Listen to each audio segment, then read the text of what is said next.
আন্তর্জাতিক ক্রিকেটে ভারতের দাপটটা স্পষ্ট। অনেকে তো মজা করে আইসিসিকে ইন্ডিয়ান ক্রিকেট কাউন্সিলও বলে বসেন। এই অবস্থায় ভারতকে রুখে দিতে বিশ্বের সব দেশের ক্রিকেট বোর্ডকে এক হওয়ার আহ্বান জানিয়েছেন পাকিস্তানের সাবেক কিংবদন্তি ক্রিকেটার ইনজামাম উল হক। কিন্তু কি বললেন ইনজামাম? ভারতকে আটকাতে কোন কৌশল নেবে ক্রিকেট বিশ্ব?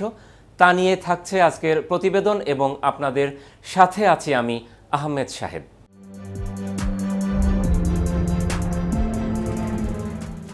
আসছে সপ্তাহতেই মাঠে গড়াতে যাচ্ছে আইপিএল, যেখানে খেলতে নিজের দেশের খেলাকেও বাদ দিচ্ছেন ক্রিকেটাররা, যে কারণে রং হারাচ্ছে দ্বিপাক্ষিক সিরিজগুলো। অথচ বিদেশি ফ্র্যাঞ্চাইজি লিগে খেলতে কখনোই ভারতীয় ক্রিকেটারদের ছাড়পত্র দিচ্ছে না বিসিসিআই। জানিয়েই এবার চটেছেন ইনজামাম। আইপিএলের প্রভাব ঠেকাতে ইনজামাম বলেন, আইপিএলে বিশ্বের সব সেরা ক্রিকেটাররা অংশগ্রহণ করে, অথচ ভারতীয় ক্রিকেটারেরা অন্য দেশের লিগে খেলে না।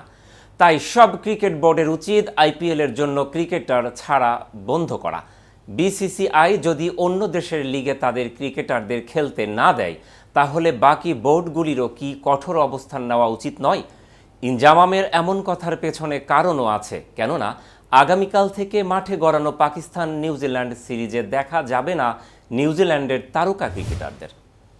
ঘরের মাঠে পাকিস্তানের বিপক্ষে এই সিরিজ বাদ দিয়ে দলটির বেশ কয়েকজন ক্রিকেটার খেলবেন আইপিএলে, যাতে করে রং হারাচ্ছে এই সিরিজ। অথচ অবসর বলার আগে বিদেশি লিগে খেলার সুযোগ নেই ভারতীয় ক্রিকেটারদের। একমাত্র দলটির ক্রিকেটাররা সুযোগ পান ইংল্যান্ডের কাউন্টি ক্রিকেটে। এই অবস্থায় তাই ভারতের দাপট রুখে দিতে সবগুলো বোর্ডকে এক হওয়ার আহ্বান ইনজামামের।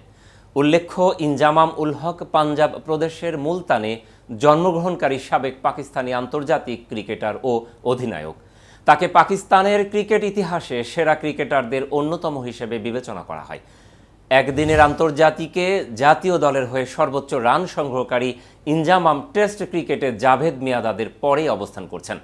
2003 থেকে 2007 সাল মেয়াদে তিনি পাকিস্তান ক্রিকেট দলের টেস্ট, ওডিআই এবং টি-20 ক্রিকেটের অধিনায়ক ছিলেন। অধিনায়কের ক্ষেত্রেও তিনি সফলকাম।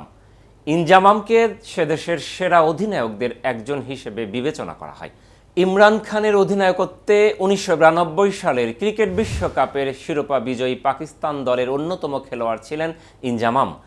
নিজ দেশে অনুষ্ঠিত একদিনের আন্তর্জাতিকে ওয়েস্ট ইন্ডিজের বিরুদ্ধে 1991 সালে অভিষেক ঘটে তার।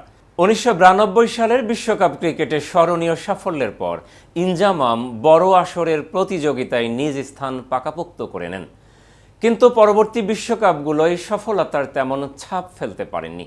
27 মার্চ 1993 তারিখে অনুষ্ঠিত প্রথম ওডিআই জয়ে তার অপরাজিত 90 রান বিশেষ ভূমিকা পালন করে। একদিনের আন্তর্জাতিকে তিনি সর্বমোট 83টি অর্ধশতক করেন, যা তৎকালীন রেকর্ড ছিল।